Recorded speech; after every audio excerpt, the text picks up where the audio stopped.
జేడీని తక్కువ అంచనా వేసి మళ్ళీ తప్పు చేసేంత తయారు. నువ్వు ప్లాన్ చెప్పగానే జేడీ చావును చూసా గాని జేడీ తెలివిని మర్చిపోయా. అలా మర్చిపోబట్టేగా మాతో కూర్చున్నావు. ఏదేమైనా చేసి గా జేడీని చంపాలే మేనన్. నా పెనిమిటిని చంపిన గా జేడీని చంపాలి.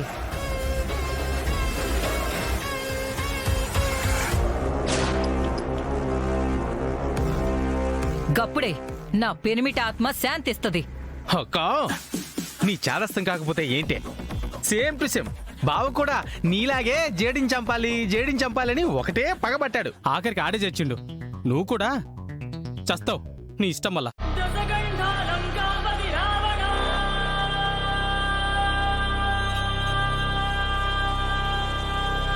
చీకట్లో ఉన్న నీడను పట్టుకోవడానికి పగ ఉంటే సరిపోదు తయారు. ఓపిక ఉండాలి, సహనం ఉండాలి. ఆ నీడ చీకటిని దాటి వెలుగులోకి వచ్చే వరకు మనం ఓపికగా ఉండాలి. అంటే గా జేడి తప్పు చేసే వరకు నేను ఎదురు చూడాలనా? గిట్లా ఎదురు చూస్తూ కూర్చుంటే ఎదురు చూపులే మిగులుతాయి. నేను జేడీని చంపేదాకా ఆగను. కన్ఫర్మ్. ముందు మిమ్మల్ని లేచేస్తారు, తర్వాత నా పరిస్థితి ఏంటో. సరే, కొన్ని రోజులు సైలెంట్గా ఉంటాం. నెక్స్ట్ ఏం చేయాలో నేను చెప్తా.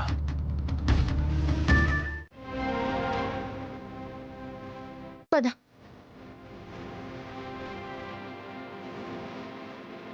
కేదార్ ఇటు పద.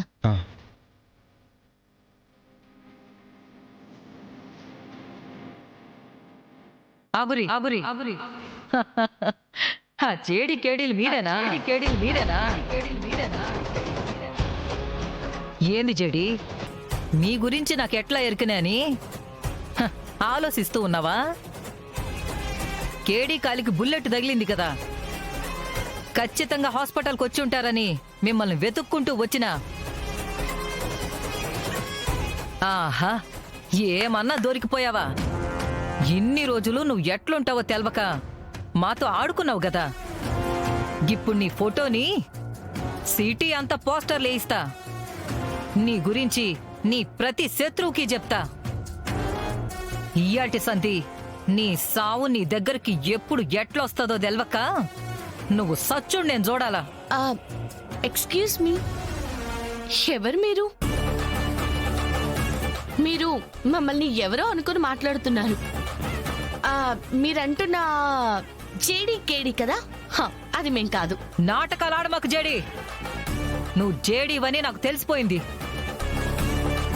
ఈ ప్రపంచం చూడని జేడీని నేను చూసేసిన. ఏమండి, మీరెవరో మాకు తెలీదండి.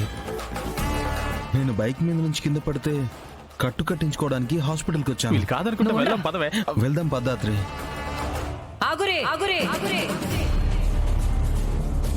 ఏడ నుంచైతే పోగలరు గాని మిమ్మల్ని వెతుక్కుంటూ మీ ఇంటి వరకు వస్తా. అప్పుడేం చేస్తారు?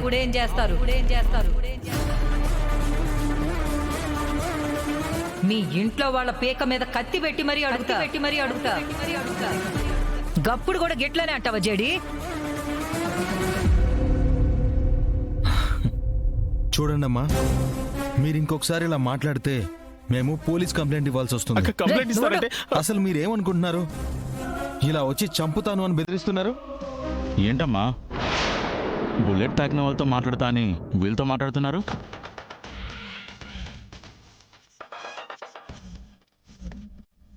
బుల్లెట్ తగిలింది ఈ పిల్లగాడికే కదా.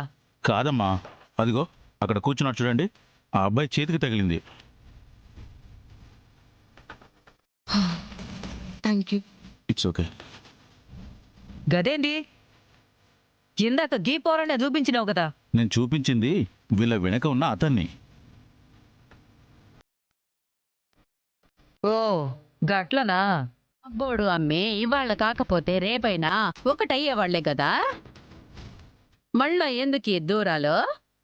యాక్చువల్గా పెళ్ళయ్యే వరకు ఇలా డిస్టెన్స్ మెయింటైన్ చేయడం కరెక్టే పిన్ని. పైగా చెప్పా కదా మేఘనా, జగదాత్రి పెళ్లి కాకుండా నేను చేసుకోలేనని. చెప్పావు కేదార్, జగదాత్రికి పెళ్ళైపోతుంది కదా. అంటే నెక్స్ట్ మన పెళ్ళే కదా. ఏ హే, నాకు పెళ్ళవడం ఏంటి? అవును, ధాత్రికి పెళ్ళెలా అవుతుంది? పెళ్లి కొడుకుతో అవుతుంది. తెలియనట్టుగా అడుగుతావేంట్రా మనోడా? ఇన్ఫాక్ట్ పెళ్లి కొడుకుని కూడా వెంట పెట్టుకుని తీసుకొచ్చాం. బాబు పురుష్, నీ ఎంట్రీకి టైం వచ్చింది, వచ్చేసేయ్.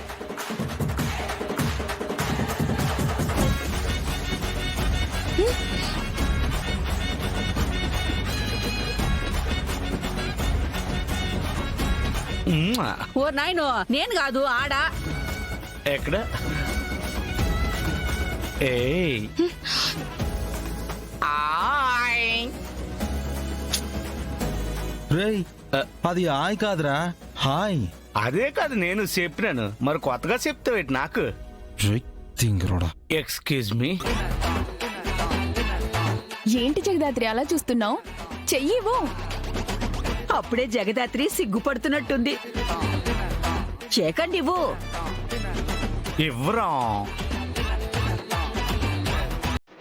ఏంటి జగదాత్రి నువ్వు?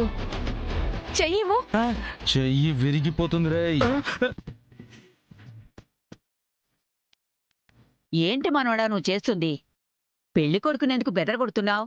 అంటే నేను కాలు జారితేనే కాలు విరిగింది కదా, అందుకే బ్రోకి చెయ్యి జాగ్రత్తగా తన దగ్గరే పెట్టుకోమని చెప్తున్నాను బామ్మగారు.